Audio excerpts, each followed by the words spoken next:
Ženy, ak sa stále pýtate, prečo si priťahujete do života tých istých mužov, stále proste tie isté problémy, tak je to väčšinou tým, že keď vstupujete do vzťahu, vy sa riešite, či ste dostatočne dobrá pre neho, čo by ste ešte mohli na sebe zmeniť, ale nie. Vy musíte túto otázku položiť inak.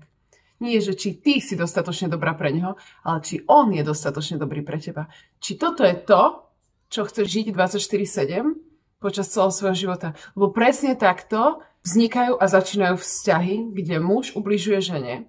Nie len fyzicky, ale aj psychicky. A je to všetko len preto, lebo tá žena si nebáži samu seba. Ženy, začnite sa mať rady. A keď vstupujete do vzťahu, pýtajte sa, je toto to, čo ja chcem? Je on dostatočne dobrý pre mňa? Veci sa úplne zmenia.